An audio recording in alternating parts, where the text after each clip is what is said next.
మొదటి కొరింథీ పత్రిక 6వ అధ్యాయము 19వ వచనం ఒకసారి మనం గమనిద్దాం.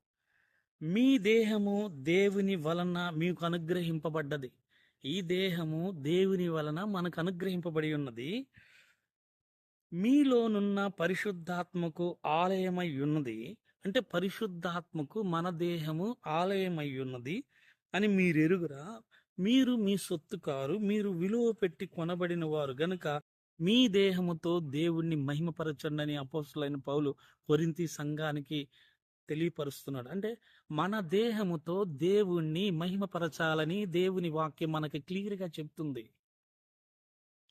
మీ దేహం మీది కాదు, అది దేవుని ద్వారా మీకు అనుగ్రహింపబడి ఉన్నది. ఆ దేహములో దేవుని ఆత్మ ఉంది.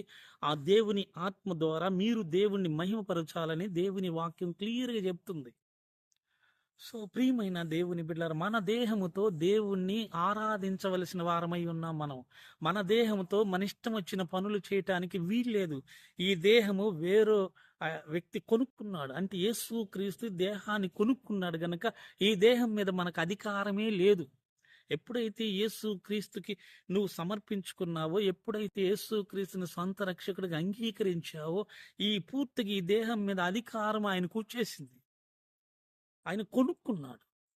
ఆయన కష్టపడి, ఆయన రక్తము చిందించి నీ కొరకు చనిపోయి ఆయన తిరిగి లేచాడు. కనుక నీ దేహం మీద నీకు అధికారం లేదు. నీ దేహము పరిశుద్ధాత్మకు ఆలయమై ఉన్నది. నీ దేహములో పరిశుద్ధాత్మ ఉన్నాడు. నీ దేహమే ఒక గుడి.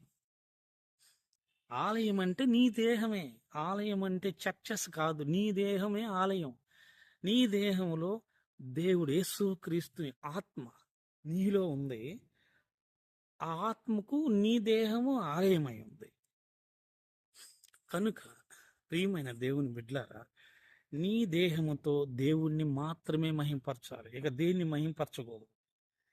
ఆ దేహమును యేసుక్రీస్తు కొనుక్కున్నాడు. తన రక్తాన్నిచ్చి కొనుక్కున్నాడు. కనుక నీ దేహముతో దేవుణ్ణి మహిమపరచు. నీ దేహముతో దేవుణ్ణి ఘనపరచు. ప్రియ సహోదరుడా, సహోదరి.